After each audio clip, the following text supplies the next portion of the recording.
Welcome to the Recruiter Startup Podcast, joined today by fellow country Irishman, Shane O'Neill. He's made it big time in the big smoke. How are you, sir? Very good. How you doing, dude, sir? I'm very good. Loving the outfit. Talk to me about it. Talk to me about that there ensemble. Well, remember I worked back in the Hayes days where you wore a tie everywhere. You even slept in your tie. So yeah, I decided to turn it down a little bit. So can't let go of the blazer, but sporting it with a nice plain black t-shirt. Love it, love it. So Hayes days, let me see. What year are you talking when you started? 20 put them on the spot now. 2014, I think it was. They'd stop taking away your chairs if you didn't hit your BD calls in those days, didn't they? Oh, we didn't even have chairs. Just a you got the chair. You got the chair when you got a job on, when you filled the job. How'd you end up in Australia? So way back when, I actually studied HR at NUIG, did a master's in that. And then when I finished the master's in HR, I was working at Tesco at the time, good old Tesco. And yeah, I was a bit lost at the time. I was like, oh, do I go down, a graduate HR route? Do I stick around Ireland? Do I go traveling? And then for some reason, Australia always sort of looked very appealing. Obviously, I watched Home and Away after school. So you were a Home and Away man, not Neighbours? I was Home and Away, but yeah, funny enough, I watched more Home and Away back in Ireland. When I moved to Australia, I hardly watched it at all. What age were you? Like, what was that process to move to Australia? Yeah, so that was about early 20s, 23, single at the time, not a penny to my name. So yeah, it was a bit of a risk. So me and my friend who's still over here, actually, he's living in Perth. We pulled our money together. I think he sold his car. I didn't have a car, so I went to my local credit union in Glenamaddy to get the funds. And yeah, just got I don't know what it is now, but whatever the minimum was that you needed in your bank account, whether they check it or not, I don't know. But we made sure we had the minimum. And then that was it, really. Yeah, I think we decided in July and we flew around August, September time. What would you do to be doing that journey right now? Oh, could you imagine? Oh, anyone that hasn't come here, jump on the next plane. I often talk to a lot of my buddies now who are in the same circumstance that we are now, like running our own recruitment businesses. And we go back to like 2010, 2029, like that moment of just landing there, not much money, backpack, getting the first or second professional job, like being mid-20s and being like, I'm going to make money for the first time ever in my life, and it's all going to be fun. Yeah, and the one thing I loved about it is everyone around is in the same boat. Like, I mean, there was still struggles. Like we took a detour, like a lot of people do. We stopped in Thailand on the way and spent half the money, and then we got to Australia, and then we went to Surfers Paradise. Had a mate there who set us up, and Surfers Paradise, it's like mini Miami. There's convertibles and sports cars. First time seeing a sports car outside a video game, coming from Galway. So it was a bit surreal. And then it was just, and you know what it's like over here, it's expensive. So like you just go through the money, especially if you're out every night. So we did our farm work, we did all that. I think what did you pick? So funny enough, have you been out in Galway before? I'm sure you have. Yeah. You remember GPO back in the day? Good nightclub there. I think it's changed its name a few times since, but I bumped into a friend of mine in GPO while I was living in Galway, and he was telling me he was working on a farm in Australia. If I was ever in Australia, give him a shout. So funny enough, I remember that conversation, messaged him. He's a guy from Mayo, messaged him. He was like, if you can make it down to this farm tomorrow morning, you and your mate will have jobs driving machinery. And we were like, perfect. So it was nice. It was a dairy and beef farm down in South Victoria, a little town called Warrnambool. And we basically flew from Dublin, went to Thailand, partied in Thailand, got to Surfers Paradise, and then we ended up in this place called Warrnambool, which was like going back to the 1950s. It was It's a real experience, isn't it? Yeah, it really was. We stopped off in a town called Colac, and there's only one train that goes every day from Colac to Warrnambool. So we had to wait there for hours, and it was freezing cold. We're still in our, our fake designer gear that we picked up in Thailand, and it's freezing, like freezing. I'd say all those dodgy watches you bought in Thailand, yeah. the springs were exploding. I still have one of them. I still have one of them. And then we get to this small town in the middle of nowhere. The guy picked us up. We're really good mates now, actually. He's living in Melbourne, and he brought us to the hostel. And I just remember being like, this was not on the brochure. Like, what is this? Just a hostel with beds everywhere. Everyone's just sort of in their own little cliques, and then had work the next morning at 5 or 6 o'clock, and that was it for 3 months. So glad I done it. Glad I got it out of the way, because it opened up your second year straight away, and we got to save a little bit down there. But yeah, a great experience. Like, never worked in a farm before in my life. Absolutely bludgeoned it to get the job, and good experience. And how did you know? Like, so I'm presuming you could have done recruitment, you could not have done recruitment. Somebody said to you, I think you can get a visa to stay in Australia if you do recruitment. That, because I remember coming off the farm, and this option to get sponsored, and we had this thing called LAFA, and I think that was gone by the time you got there, right? So not only did they sponsor us and pay us, like, I don't know what it was, between at the time it might have been 70,000 Aussie dollars or something, for no experience. It was unbelievable. And it was crazy, right? They give us this thing called LAFA, which I'm not going to quote what percentage it is, because I can't remember, but it was a significant amount, and it was a living away from home allowance that they give foreign expats. They give it like us this, right? We had this for the first year and a half, and everybody was just so cashed up. We couldn't believe it. Like, that's crazy. Yeah.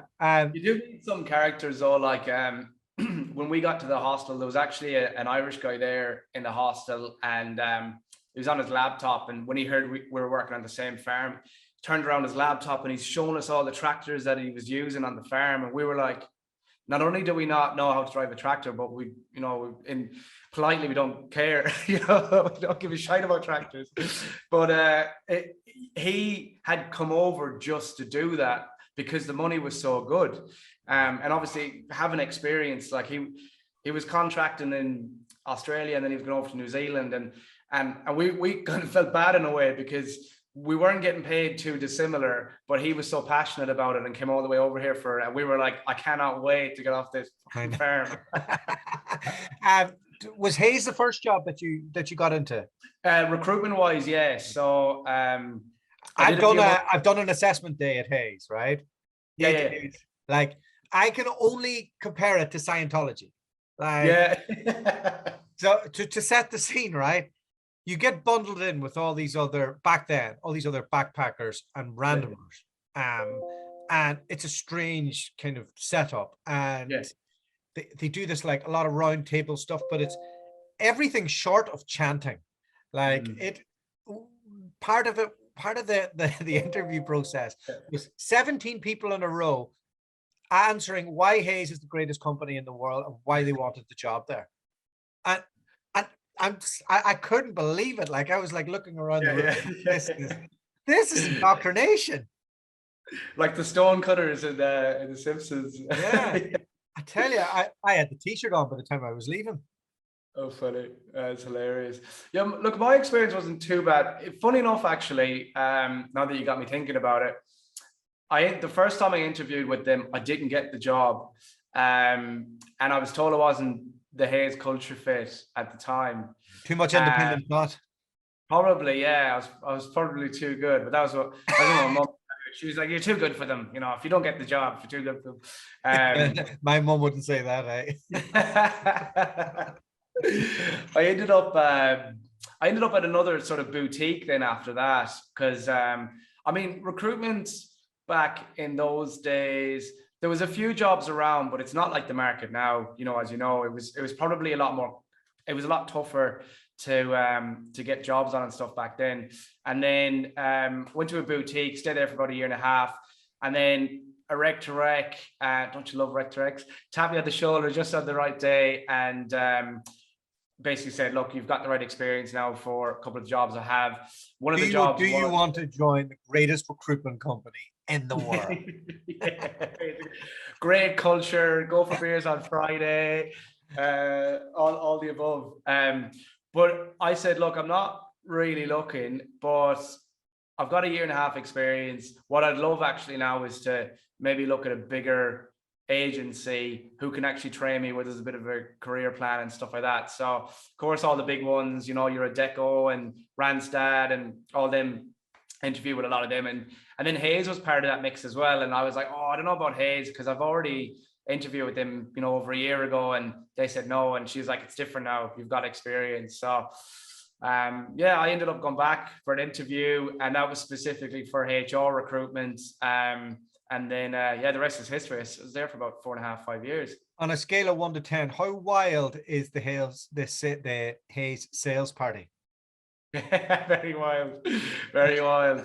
I actually got a call from the MD earlier. I can't disclose any further comments on that. I'm only joking. It was wild. It was wild, and it was wild.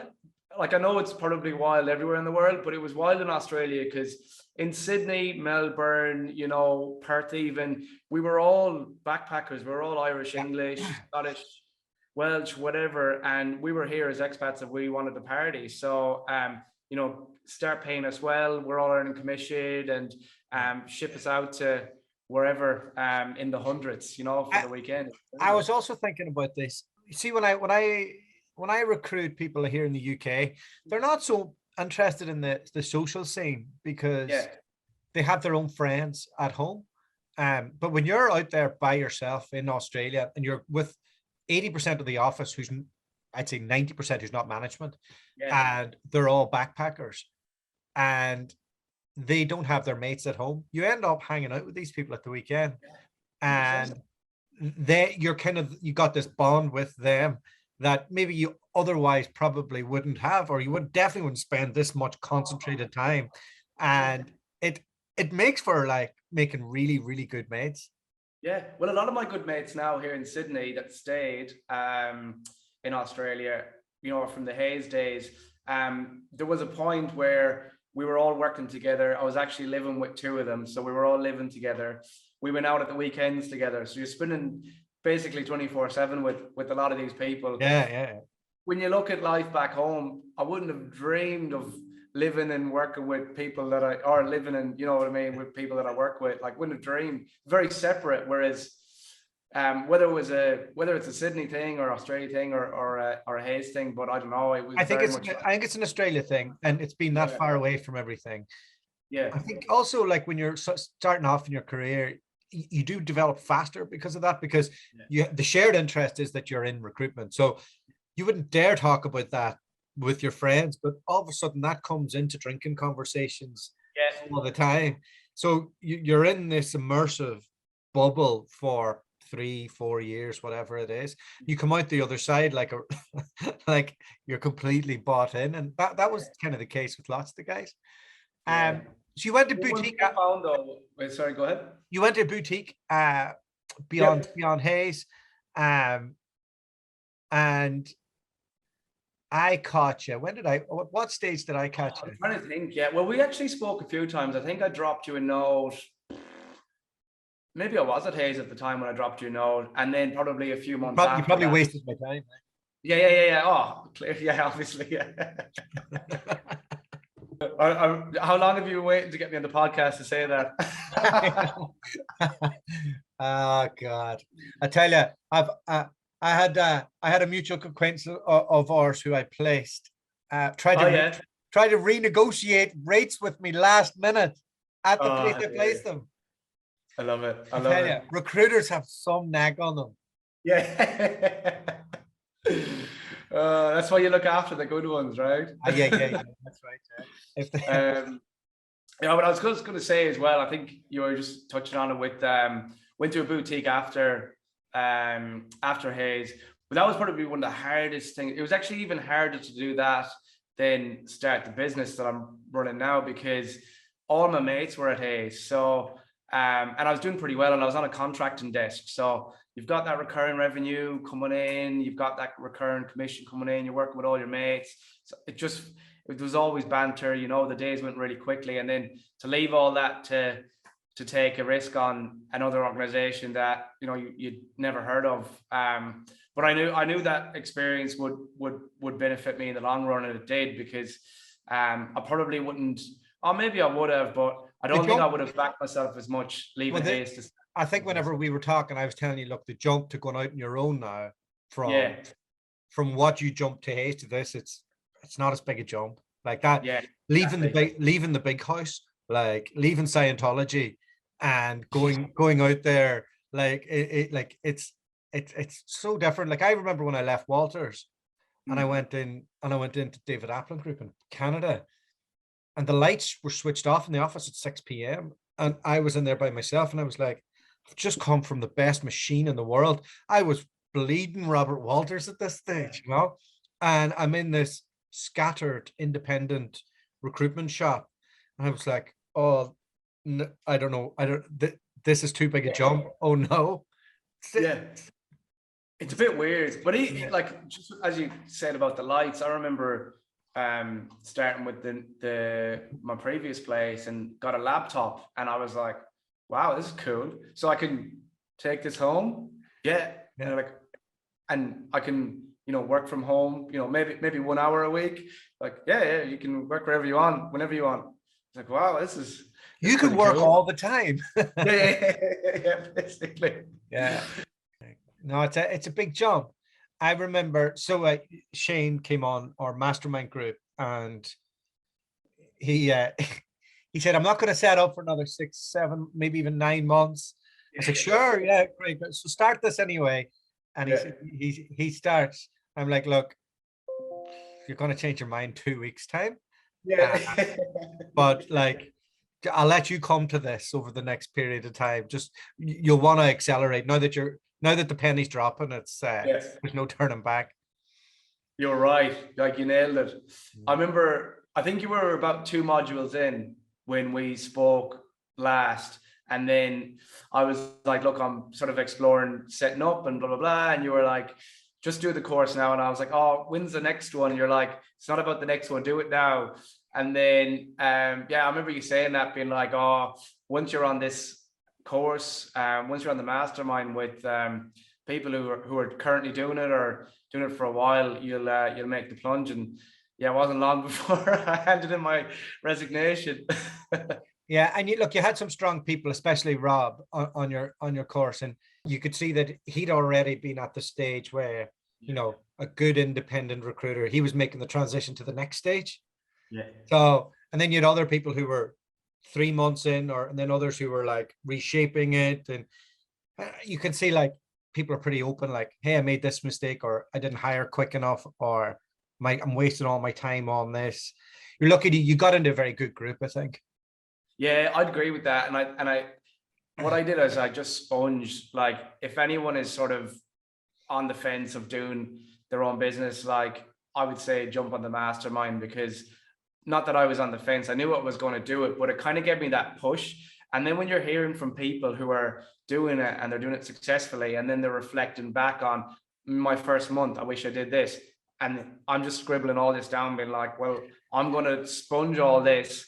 Yeah. And I did a lot of that, you know, like even starting out, I was not worried, but I was sort of, I don't know how much this is going to cost me, setting up the business, and going from, you know, I've been paid a salary since I started working at 16, and now it's all on me now. But first couple of weeks, jobs are coming in, and got a lot of placements over the line in the first few months, and then, you know, all that gets reinvested into your setup costs. So, you know, long story short, probably didn't put that much money in at all. Yeah, but you didn't waste any money either. So yeah, like, and that's the bit I see. Like when I get them too late, I'm like, okay, show me your spend. I'm like, No, you didn't need to do that. You didn't. Why did you spend on that? Yeah, So, yeah. so you got your own podcast going. Is I that right? do. That's right. Yeah, the HR Community Podcast. Oh, lovely, lovely. How many episodes are you in? So we've recorded 7. We've just released the one because we started recording late last year, and then well, you know what it's like. You've done hundreds of them. So the first few, there's always a few speed bumps. You're trying to refine it, and then you're getting it edited and stuff like that. So yeah, they'll all be released the next couple of months, hopefully. You care less as it goes on. You're like, because at the start you're like, oh, I wonder what mommy and daddy will think about this, and you'll be like, oh, Shane's doing a podcast, I don't know about this. Like, Yeah. oh, is he wise? Oh no, Shane, really, really, you sure you want to do this? And then after a while, people are like, oh yeah, well, exactly. it is what it is. I'll tell you, it is investing in that in your space at this stage is going to be the best thing. Like it'll just open up so many doors and give you a whole different way of working compared to like, hey, do you have a job? Oh, it's so true. So true. Like even now, having just recorded the episodes and not even released them yet, like we've already got some jobs in, or even more importantly in the market here now, we've got some referrals from candidates and stuff like that. And, people are happy to refer you elsewhere. But yeah, no, it's great. And it's, from a recruitment perspective, like I've spent hours and hours and hours speaking to people all through the day and night. And it's literally just that, but it's recorded and it's, published online. That's what I say to people that are jumping on. Evergreen. Yeah. Evergreen. So, and you probably haven't got to the point where you're using it as part of your recruitment process yet, but when you say you do 100 episodes and out of that 70 of those people are your clients, then whenever that client goes, hey, I've got a job, you take the job brief and then you have the podcast to go with it. So the candidate gets educated and and even taking it a step before, the podcast can be used as part of your sourcing. It can be then used to sell a retainer to the next person. And ultimately, you want to have the HR community that you want to try and build. And then that there is just, that's when you're printing money, getting your teeth whitened, getting your hair piece in, all of that good stuff. Buying real watches. Not getting real tailor-made suits, not the stuff. Just on that, I turned up for my first interview at Robert Walters in one of those tailor-made things, and I started getting fat then, because like you're on the farm and you're really fit, and then I had this like tailor-made tiny suit. I was bursting out of the seams of it, waiting for my first paycheck to get a real suit. Well, even funnier, I'll try and find this photo. It's dug away somewhere. I did the same. We got suits made, and me and my mate went and got the suits made. Then we went out. Then we went separate ways. And then the next morning, I think it was our last day, I was like, fuck, we need to collect these suits. So he was like, I'm too hungover, you go. So I made my way on a tuk-tuk to the tailor. Obviously, all the tuk-tuk or the tailor shops look the same. So I'm running around. I'm like, did you get our suit done yesterday? And they're like, yeah, it was me. And they bring you to the shop, and then they start fitting you up again. I was like, no, I've already done the suit. I need to collect it. So they haven't a clue. So you're running around. So I tried about 10 different shops, eventually got to the shop. And we were so late for our flight that I just grabbed the suits, didn't try them on. We jumped in the taxi and left. Got back to Sydney. His didn't even fit him. It was like, and he picked the color, which was like, it was hilarious. Like, this is like, was it the time when, I suppose it was when, McGregor was coming up in the ranks and he was wearing the nice suits and stuff. My mate went for like this really cool, like blue suit, and it was like Smurf blue when it came out. Didn't fit him. It was hilarious. And then mine, I went for like a sort of a darker gray kind of suit, bit like this color actually. And that it was way too baggy, like seriously baggy. But I had no other suit, so when I got to Sydney, I wore that, and I wore that to all my interviews, and I wore it for, I would say, a good 6-7 months of recruitment. And looking back, I'm like, oh my god, how did I wear that through like Martin Place and on public transport and stuff like that. You know, but more importantly, why do recruitment firms make you wear suits? Like, I remember feeling like a cheap car salesman in my wee cheap suit, going out to some like industrial estate. Look, some big burly Aussie looking at me, or maybe he's an expat who was off the mines and now he like invested in something and looking at me like, what do you wear?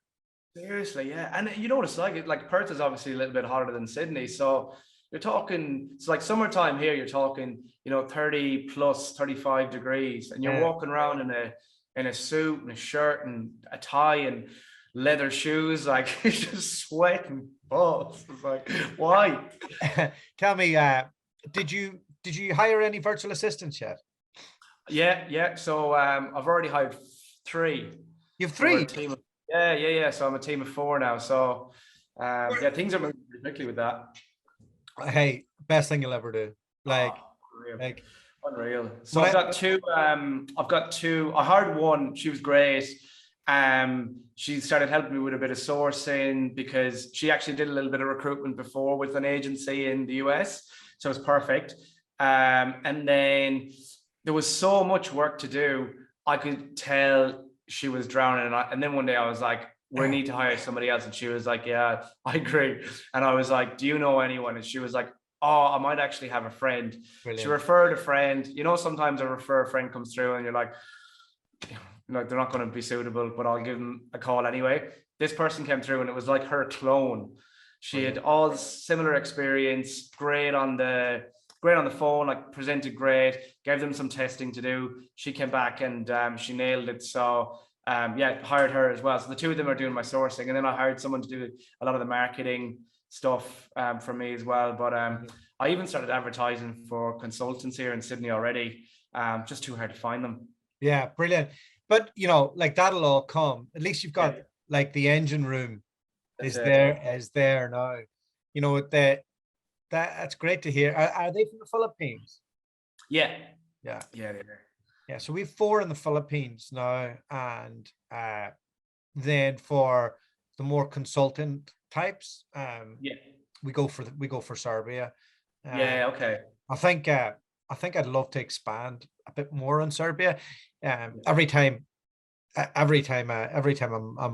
come across them, they're just like they're pretty straight down the line, like very, very good. It's so hard to get good hungry talent in the UK or Australia. Australia's a nightmare.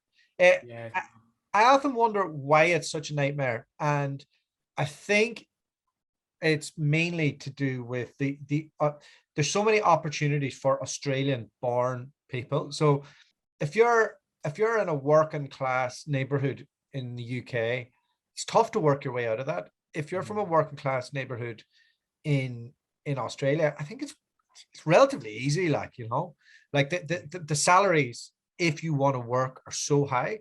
So then why would you go into something like recruitment where I find a lot of Australians would look down their nose on it? And just from my experience of viewing those rooms, and then the expats love it. Like they're like, this is unbelievable. I'm going to go triple my money. So they live in Australia, but you guys have been closed for 2.5 years now. You've had the attrition of the expats that have been there that have had to leave, the other expats that have been there and have gone internal recruitment, then the people who've set up by themselves and are gone to other industries. So companies are like in a hot market at bare bones. It must be the tightest market ever, right? It's really tight. And I've found as well, interestingly enough, there's a lot of like I know clients that are, in HR that have gone and started an agency or even set up their own business because it's so lucrative now here in the market. It's so crazy that, you could literally move into it at any stage of your career. But I agree. And I think there's such a huge expat community here recruitment wise, because we all had a carrot. We all had, visa and sponsorship. And I don't know what it's like now because I'm a citizen. I've got my passport and stuff. So after that process over the last 8 years, I just forgot about it. But we had to get sponsored. And then after being sponsored, you had to wait until you could apply for PR, and then you had to wait for that application. Could take a year, 2 years, whatever. Then that would come through, and then, you know, you're about 5 years in. So after about 4 or 5 years, I found a lot of expat recruiters decided, okay, I'm in this for the long run and I'm going to stay in recruitment, or I'm going to go home for a few years, or I'm going to move into something else. So I remember there was a time, especially at Hayes, where there was a huge, there was a lot of people that went from recruitment into tech sales. And I think Salesforce was one of the companies at the time. There was a few, like Adobe was pretty popular, where a lot of people moved over into those spaces. And yeah, and then it kind of opened up. There was a lot more opportunities, but now it's just, I don't know how to compare this market now to any others over the last couple of years here. So we touched on this beforehand. Yeah. What is wrong with Australia when it comes to paying rates? Like, they're obsessed with low-balling rates. Like, you do work in America, you say 25%, no problem. You do work in Australia, and they're like, we might pay you 15%. Yeah. Well, you might not get the candidate then. Like, that's fine. That's fine. Okay. All right, cool. I've never seen attitudes like it. They would call you all day long. Hey, please, please, please. Yeah. It's business critical. I get this higher. Great. Okay. Well, look, I can do 20% for you. That's way higher than what we pay our Rector X. Like, all right, then. I'll send the best people somewhere else. Like, what's the story here? Why is it so hard to get rates sorted in Australia? What's the obsession? Such an interesting topic, because like, even tracking back to the mastermind, and this is another great thing I found from it, we had a pretty good group where some of us were here in Oz, some of the group were Australian, some of us were expats that moved here, and then you had people in the UK and wherever else. So when we got to like the rates sort of side of things, and, you know, retainer, exclusivity, all that kind of stuff, it was really interesting to hear what, you know, people were just non-negotiable. I think one of the guys Sam was just like, oh, I'm retainer only, otherwise I don't work it. Whereas like, if you were working in Australia with that attitude, and maybe I'm wrong, but you would have probably not as many opportunities to recruit for in the long run. And I don't know, would you scale as much? But maybe you don't want to scale, I don't know. But yeah, it's really interesting. I don't know. I think the last couple of years, it's been like, from a recruitment perspective, it's been competitive for jobs and business. We're probably a few years behind, maybe even a few decades, with the likes of the US and the UK markets. So I'm hopeful things will change, and this market is a good opportunity to do that. But I've put a lot of thought into this over the years, and I think in Australia, Hayes, Half, Walters, Page, Hudson, probably missing somebody, probably a Deco, right? Yeah. They dominate so much of the marketplace. So that's account management. Yeah. And their rates are battered down over years and years of legacy relationships. And a lot of the recruiters are trained there. So they're not trained properly on value proposition and negotiations. And when they go to set up their own agencies, they initially think, no, executive search, that's retainers. And they do higher rates because they're executive search. There's no difference. That's your value proposition. Like, that's knowing how to present yourself and your services. So I think it's a lack of training, but it's also the dominance of those players in the marketplace and their attitude because of it. Whereas in the UK, everybody who sets up decent agencies, they tend to come from an S3 type owned company, where you're taught negotiations aggressively, and and even Robert Half, like they're in America, like they negotiate their rates unbelievably. So it's interesting. Yeah. And also I think in Australia, it's slower moving. It's less about the product. So, you know, in America, you got the product, or even in the UK, you got the product, the person, you're you're going to get the placement. In Australia, oh, you need a couple of coffees with whoever you're ever dealing with, you know. Very good relationship here. Yeah. And those relationships, that closeness of me trying to be your best mate, I think that affects negotiations. Yeah. And that, you know, it's an interesting one. Like this time I'm just going to renegotiate all my rates there, because I'm overcharging less to Australians and like more throughout the world, you know. It's bizarre. And also, like, well, I think you're right. Like, a couple of things you said with like some of the bigger players probably pushing down the rates and stuff like that. Like something I never really understood, which I remember being told when I first started off, was like, they're like, Shane, these are our standard terms, but these are standard, you know, like they're negotiable. So, and it's almost like, well, why create this big gimmick that these are our terms of business if you're not going to refer to them, you know? I know. Or the minute a client goes, oh, what, your lowest fee is 16%? Nah, I'll do 12. Oh, great. Yeah, let's sign it. And I learned a lot about this from even just setting up the business, speaking to a lawyer, getting our terms done. This is the fee. Oh, can you do anything on that? No. You know, all the systems and automation, you know, softwares and stuff that we talked about in the mastermind. You go to some of the ATS providers and say, oh, okay, well, that's great that's your fee, but this is what I'm prepared to pay. They were like, well, piss off, just get another system, you know? And for some reason. And it's just about like Australia it is hard. So you don't want to cut off your nose to spite your face either. So there has to be that balance, but you have to at least try to negotiate. Yeah. You know, it's a tricky one. So I suppose we've touched upon a few things that we did in the mastermind. You got the podcast stuff, you're building your own team, you got your VA stuff, you got your automation stuff. What does the future hold for you now? Because like a lot of people, you were like, hey, I just want a lifestyle business, just want to make some money, you know, get some teeth whitened and, you know, get some Botox in my face and look good and get on the beach and all of that good stuff. But it sounds like the game's evolved a little bit for you now, and you're like, okay, I need the next level of Mario Kart here. Yeah, look, 100%. All the above. I think I was like, not naive, but I was a bit like, you know what, if I make a few fees and, you know, turn over 200-300 grand a year, I'll be happy out.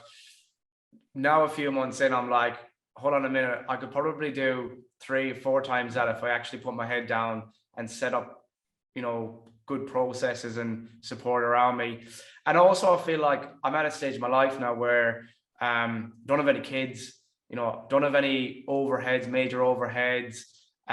So I can put as many hours of as many days into what I'm doing now, but I don't want to do that forever. So yeah, I think the plan is with Civitas Talent is to start looking at who we can bring into the business, whether it's entry level or experience, to start, you know, making, you know, creating their journey here. And I think Australia is always going to be where we'll operate, but you know, there's such a big market in APAC, and as you would know, in the US and back in Europe as well. So I think one thing that I've learned is you can just do this job remotely from anywhere. So I reckon it's going to be head down, bum up for the first year anyway, which I'm, you know, nearly halfway through, and then we'll start to put a bit of a plan in place. Another thing that I loved about the mastermind was identifying some of the things that you're not good at, and a lot of the things I'm not good at, I've started to hire first. So that's all the back end stuff, marketing. You know, eventually I'll hope to get a billing manager, which I know is like hen's teeth at the moment, but those are the kind of things that I want to get. So the business can grow, you know, I'll grow, and then we'll see where the next 5-10 years go. Fantastic. It's well, look, it's been great catching up with you. I could chat with you all day. Good country Irish lad like myself. Before you go, what are you doing for St. Patrick's Day? I don't know. I don't know. There's not much happening around here, to be honest. So Yeah. I am moving to Gibraltar in 3 weeks' time, and Oh, wow. I know I can't wait. So we've gone through the 5 years of kids. Yeah. We still have them, by the way, but those Yeah. that first period of time when your wife loses her mind and like uh, Yeah. you have to buy a house and then you're broke and then like so we've kind of ran that gauntlet and so we secured a rental out there to start with, office, real nice like luxury rental. So Yeah. I wanted to live that life that we had in Perth, kind of. So um got the boys in school, all the rest. Business incorporated is underway. There's some decent tax savings on that. Yeah. We'll Airbnb the house here. You get an Airbnb management company to sort out the house. Like it's So cool. yeah. So super excited. Just want to get there. I've been in this village. You go from living the life that you lead, right, to being stuck in a village in West Sussex. Yeah. Yeah. It's hard to take, like. So I want to get back to living a little bit. So That'd whatever be cool. happens on St. Patrick's Day, I'm not sure, but I'm gonna be enjoying myself in the Mediterranean very soon. Oh, that's class. Well, that's another thing like that you learn is, you can pick up and bring this kind of a business anywhere, right? So I don't know, that I'd love to have some agreement from my partner as well to look at something like that in the future. I did my accountant was on to me today about my BAS and pretty hefty tax over here in Sydney. It is. All right. But, Well, look, thanks so much, Shane. Well done on your business, and we'll catch up soon. thank you, and thanks for having me on, and thanks to you and Charlotte for the mastermind. Highly recommend.